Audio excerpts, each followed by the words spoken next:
Assalamualaikum warahmatullahi wabarakatuh.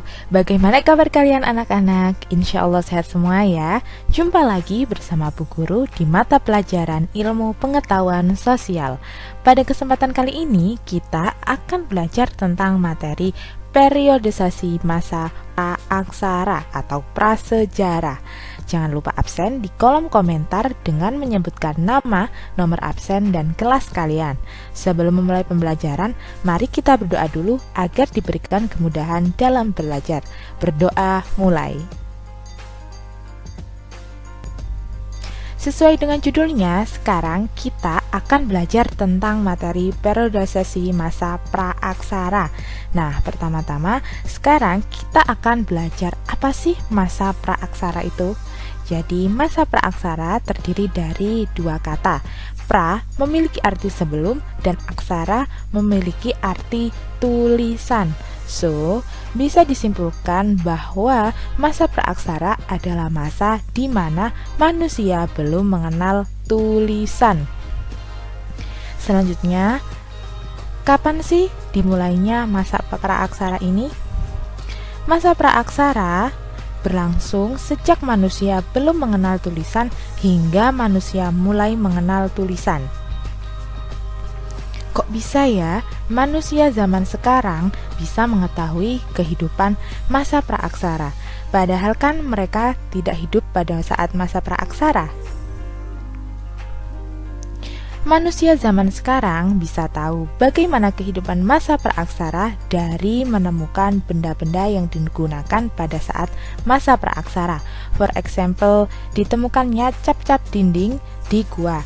Nah, hal ini menunjukkan bahwa masa praaksara manusia pada zaman itu sudah mulai hidup di gua. Faham? Mudah bukan?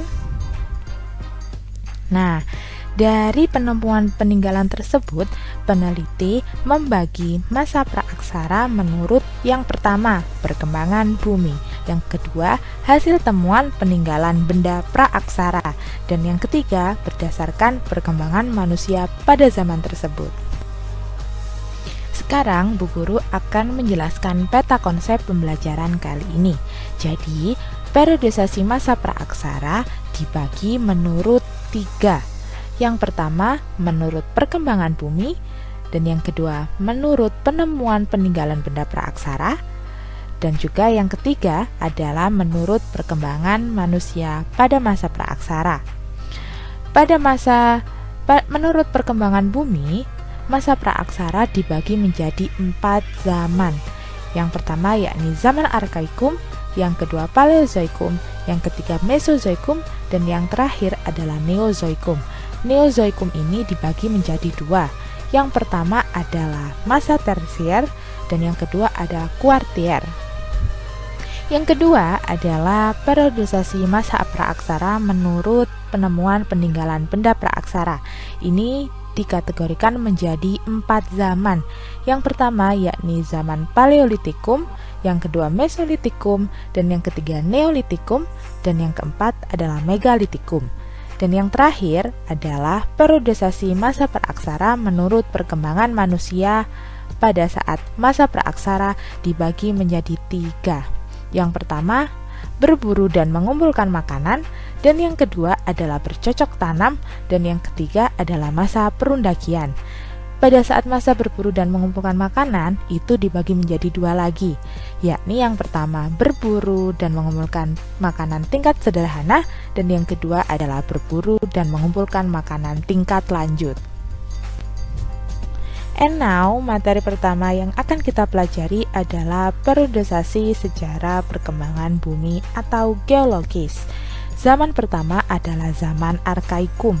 Pada zaman ini, bumi masih dalam keadaan panas sehingga tidak ada kehidupan di bumi. Zaman yang kedua, bumi makin berkembang. Zaman ini dinamakan zaman Paleozoikum. Pada zaman ini, kerak bumi sudah terbentuk, sehingga mulai ada makhluk hidup yang tinggal di bumi, seperti hewan amfibi. Bumi makin berkembang. Nah, di zaman ini dinamakan zaman Mesozoikum. Di zaman ini, kehidupan di bumi semakin berkembang. Kehidupan didominasi oleh hewan reptil bertubuh besar seperti dinosaurus. Selanjutnya adalah zaman Neozoikum. Jadi Neozoikum ini dibagi menjadi dua, yakni tersier dan kuartier. Pada zaman Neozoikum tertier, hewan reptil punah dan didominasi oleh hewan bertubuh besar yang menyusui, seperti mamut. Sedangkan di Neozoikum kuartier, pada zaman ini terdapat kehidupan manusia. Zaman ini adalah zaman penting bagi umat manusia karena merupakan awal kehidupan manusia di bumi. Materi selanjutnya adalah zaman Paleolitikum. Zaman Paleolitikum ini sama dengan zaman di mana manusia berburu dan mengumpulkan makanan tingkat sederhana. Oke. Masyarakat pada masa ini dalam memenuhi kebutuhannya, manusia hanya bergantung pada alam. Bu Guru ulangi lagi, manusia pada zaman ini hanya bergantung pada alam. Tempat tinggal manusia mengikuti di mana sumber makanan berada. Seperti ketika berburu, jika di daerah tersebut hewan buruan sudah habis, maka manusia akan mencari tempat lain di mana banyak hewan buruan, sehingga hidupnya masih berpindah-pindah atau nomaden. Jadi di zaman ini manusianya cara bertempat tinggalnya masih berpindah-pindah dikarenakan masih bergantung pada alam. Jika di suatu daerah itu makanannya sudah habis, maka manusianya akan berpindah ke tempat di mana makanan masih banyak di daerah tersebut. Nah, alat yang digunakan pada zaman ini dalam memenuhi kebutuhannya masih berbentuk kasar, seperti kapak perimbas dan alat serpi. Alat tersebut digunakan untuk berburu binatang, menguliti binatang. Manusia pada zaman ini hidup secara berkelompok, tersusun dari kelompok-kelompok kecil. Tiap anggota memiliki tugas masing-masing. Laki-laki bertugas berburu dan perempuan mengumpulkan makanan. Bumi makin berkembang, begitu juga manusia yang memiliki perkembangan di bidang kebudayaannya. Nah, setelah dari zaman Paleolitikum, masa praaksara berkembang lagi ke masa Mesolitikum. Jadi Mesolitikum ini sama dengan masa berburu dan mengumpulkan makanan tingkat lanjut. Kalau tadi Paleolitikum berburu dan mengumpulkan makanan tingkat sederhana, jadi ini tingkat lanjut. Masyarakat pada masa ini sudah mulai hidup menetap untuk sementara. Diingat-ingat ya, mulai hidup menetap tapi untuk sementara. Kalau pada zaman sebelumnya manusia itu berpindah-pindah karena sangat bergantung pada alam. Kalau di zaman Mesolitikum ini manusia sudah mulai hidup menetap untuk sementara. Karena pada masa ini untuk memenuhi kebutuhannya, manusia mulai mengenal bercocok tanam secara sederhana. Mereka menebang hutan kemudian menanamnya. Setelah dirasa kesuburan tanahnya berkurang, maka manusia akan berpindah ke daerah lain. Pada masa ini, masyarakat juga masih melakukan kegiatan berburu. Hasil peninggalan yang ditemukan pada masa ini adalah cap tangan manusia di gua dan gejoken Modinger atau sampah dapur. Hal ini menunjukkan bahwa manusia pada zaman ini sudah mulai menetap di gua. Jadi gara-gara ditemukannya cap tangan manusia di dinding gua, maka peneliti bisa menyimpulkan bahwa manusia pada zaman Mesolitikum ini sudah mulai menetap di gua dengan memilih gua yang dekat dengan sumber air dan juga berkembangnya kepercayaan manusia pada zaman itu. Alat-alat yang digunakan pada zaman ini adalah kapak Sumatera dan alat tulang sampung. Zaman selanjutnya adalah zaman Neolitikum atau masa manusia bercocok tanam, masa manusia praaksara bercocok tanam. Nah, pada masa ini dalam memenuhi kebutuhannya manusia sudah mulai mengolah alam dengan menanami lahan dengan beberapa jenis tanaman dan beternak binatang, sehingga memiliki persediaan makanan yang cukup. Maka dari itu, manusia pada zaman ini tidak sepenuhnya bergantung pada alam, tidak seperti zaman sebelum-sebelumnya. Kalau Paleolitikum sangat amat bergantung pada alam, sedangkan kalau Mesolitikum tetap bergantung pada alam tapi tidak bergantung pada saat zaman Paleolitikum, karena mereka sudah mulai hidup menetap dan sudah mulai mengenal bercocok tanam di zaman Mesolitikum. Kalau di Neolitikum ini, manusianya dalam memenuhi kebutuhannya sudah mulai mengolah alam dengan menanami lahan dengan beberapa jenis tanaman dan juga berternak binatang, sehingga memiliki persediaan yang cukup. Maka dari itu manusia pada zaman ini tidak sepenuhnya bergantung pada alam. Manusia purba pada zaman ini juga sudah mulai mengenal sistem ekonomi seperti barter, bertukar barang. Jadi apa yang dibutuhkan bisa ditukar dengan barang yang dimiliki. Sehingga pada masa ini manusia sudah hidup menetap dan tidak berpindah-pindah. Kalau sebelum-sebelumnya masih menetap untuk sementara, masih berpindah-pindah. Kalau zaman Neolitikum sudah menetap dan tidak berpindah-pindah. Kehidupan sosial pada masa ini dimulai dengan membentuk perkampungan dengan dipimpin oleh kepala kampung. Kepala kampung dipilih dari anggota masyarakat yang tertua dan berwibawa. Kegiatan dalam kehidupan perkampungan mulai diatur, seperti kegiatan membabat hutan dan menyiapkan lahan dilakukan oleh laki-laki, dan wanita melakukan kegiatan menabur benih di ladang dan merawat rumah. Alat-alat yang digunakan pada zaman ini antara lain adalah kapak persegi, kapak lonjong, perhiasan dari batu, dan kerang. Berkembangnya kepercayaan tentang kehidupan sesudah kematian membuat berkembangnya tradisi megalitik, bangunan besar dari batu pada zaman ini. Habis ini kita akan bahas apa aja sih barang-barang yang terbuat atau barang-barang yang digunakan dari hasil tradisi megalitik. Nah, tradisi megalitik ini memiliki peninggalan-peninggalan dari tradisi megalitik. Yang pertama adalah menhir. Menhir adalah bangunan berupa batu tegak atau tugu yang berfungsi sebagai tempat pemujaan roh nenek moyang atau tanda peringatan bagi orang yang meninggal. Kalau tadi kan sudah dijelaskan kalau di zaman Neolitikum itu ada yang namanya tradisi megalitik.